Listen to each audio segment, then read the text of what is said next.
What is up, Crypto Nation? Your boy English is back, just with another video. I basically want to kind of direct this video to Craig Grant, uh, a guy that I've been watching for quite a while now, and I want to credit to him making me want to explore more of the crypto scene when I was already doing it for 2 years, but didn't really know what I was doing. And he speaks a lot of sense within the cryptosphere, the space, on things that are smart to do, maybe not so smart to do, and just kind of gives you a different look and makes you want to research more about what you're actually doing in that space. So, big shout out to Craig Grant and what he's doing. And the guy's very, very smart, man. Very, very smart. But other thing on the news, BitConnect is going. Hopefully, it goes well. Already made the first lend or loan accessible, so we'll see how that goes in the next coming days this week, as well as me coming into some more crypto that I'm thinking about possibly reinvesting in BitConnect. So I'm not sure yet. Kind of let the market settle and see what it does. Just had a very good talk with my uncle, who is also a crypto head, and we had a pretty lengthy conversation about what's going on lately in the news for this week, and it was pretty awesome, man. I'm just glad to see cryptocurrency just doing so well. I kind of want to tell more about how I look at this scene and how others may see it. I look at the scene right now as Bitcoin being too much to invest in unless you have a plethora of wealth or investments in other cryptocurrencies that have a lot of wealth.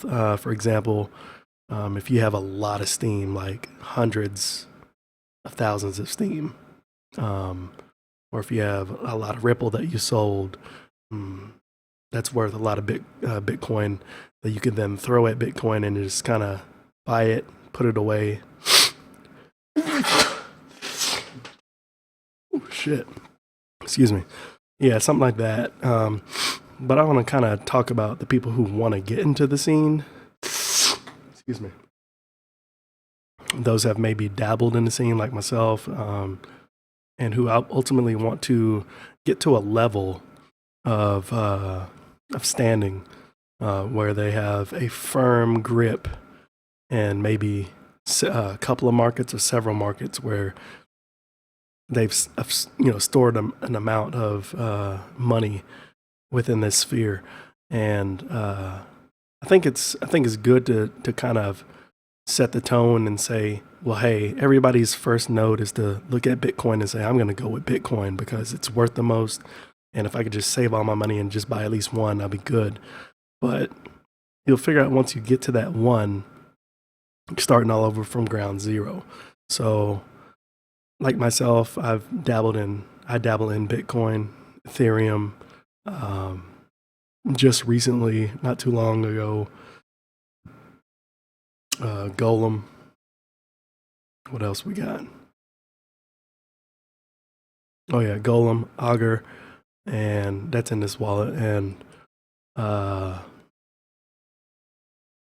Sidecoin, which is still loading. Holy shit. Hopefully it'll be done sometime tonight, because I'm due for my first payment, I believe, pretty soon. So if you want to check this out here, I am due for my payment sometime very, very soon. I have 1,317 Siacoin, Sidecoin, whatever. Sidecoin. I like that better. But that, and I think that's about it. But even then, I've just been doing a couple of things here, and Litecoin, and I don't know.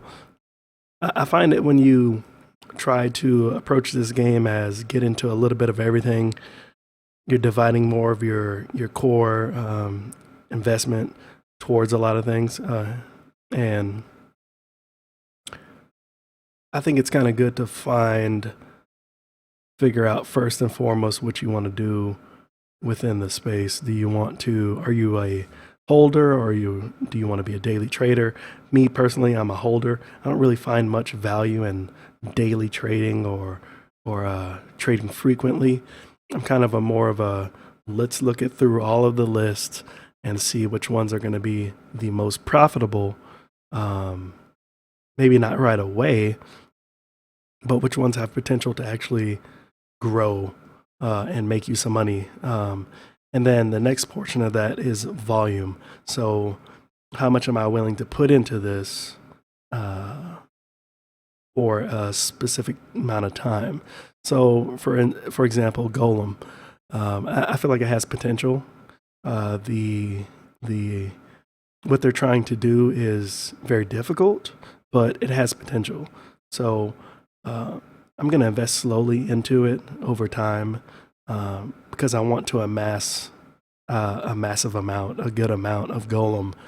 So eventually, when it does take off, maybe in a year from now, year and a half, 2 years from now, I'll have that big stockpile of Golem um, that I can then either cash in for something else at the time or just cash in and make my profit. I always come back to it and say the same thing again with Ether. Ethereum, it's just one of those things where it kicks me in the butt and it stings so bad. And I never want to have that feeling again because I could have just taken what I had at the time and invested like I wanted to, but I didn't. And the worth of it now is got me so salty inside that I wish I would have just done it. So I don't want to have that feeling anymore. So I want to, and look how long that took. It took 2 years for Ethereum to get to where it's at now. And so I don't have a problem with waiting. Some people have the itch; they can't wait too long. The most they can wait is 6 months to a year, not even a year, and they're offloading, selling. If that's you, then you need to look at things that have the most promise, or to be able to gain in a quicker amount of time, so you can buy a lot, sell a lot. But for people that are just coming in, maybe you got $500 or something, and you're trying to figure out what do I get into first because there's too many options. I would suggest reading through all of them, figuring out what you would like to support, and then going in that direction. Now, I want to shout out to Craig again, Craig Grant, for shooting me on the BitConnect, because in my mind frame at this moment, I feel like the best way for me to make money, to be able to fund the other things that I want to invest in, would be to go the BitConnect route. And what I mean by that is that using the lending route through BitConnect allows me to make interest that's readily available daily, to be able to either keep and store and exchange those amounts to Bitcoin when I feel like it, taking that Bitcoin and then purchasing more Golem or purchasing more whatever I feel like purchasing at the time. And I can just do that with the interest, or I can simply just take that interest, store it in Bitcoin, put it away, and then cash it out whenever I feel like it to fiat currency if I need it, even though I don't want to do that. But there's more options versus going with the ICO that may not drop or launch anywhere from 2 to 4 to 5 to 6 months after they have an ICO. So I kind of feel like you have to weigh your options, what you really want, and then move in that direction. So it'd be really nice if I can get Craig in here. We can do like a little podcast and just talk over these things, man. I think a lot of people would benefit by seeing different perspectives on the market. And then you also have a different perspective on wallets. I mean, he has a mass amount of stuff invested in this stuff, and I'm kind of like the new guy who has been in it for 2 years, but I've never really put uh, put effort to like really invest in this stuff until this year. And that was all because of Ethereum. When I saw Ethereum and how much Ethereum and Bitcoin have just shot up, man. I mean, it just makes you think like, hey, I need to start researching more things and getting involved in more things while they're early, so that when the time comes when they're ready to blow up, you're already there. You're not trying to scramble to say, man, I wish I had like $2,000 to buy enough Ripple when people were buying them from like 10 Ripple for a penny. You know what I mean? Like those people that amassed like so much amount of Ripple because they believed in it, they got their payday. So, yeah, definitely you just got to figure out what you want to get into. I personally like to get into things that are relatively small, like, like NEM. When they started out, they were extremely small. Bitcoin, not really too fond of Bitcoin right now, but things like Stellar Lumens, which is slowly growing, even Dogecoin, if you still had Dogecoin, but Golem, Sia Coin, things that just have, waves, things that just have that start off with a small market cap and have just grown exponentially. I think those are the things that you need to think about for your long term. When you get enough of that, then you can start trying to trade and buying more different things. Because if you just get into the market with like $500 and you say, I'm just going to buy all Ethereum, well, you're pretty much riding and dying on that Ethereum, whether it goes up or whether it goes down. You're just hoping for a prayer that it just continues to go up. So you need to diversify your investments. Figure out, hold a little bit of different things that have some promise. Nothing is promise ultimately. I mean, we could wake up tomorrow and Bitcoin, Ethereum, all that stuff can be gone tomorrow. Steam, everything can be gone tomorrow. You never really know. So make your investments with the intent that if you lose that investment, you won't miss it. Right? Huh? My wife said she will always miss her investment.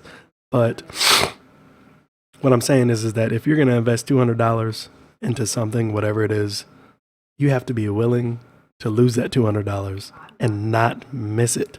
Like, I'm going to put it in and I'm not going to feel bad or cry, curl up in a ball if I don't get $200 back.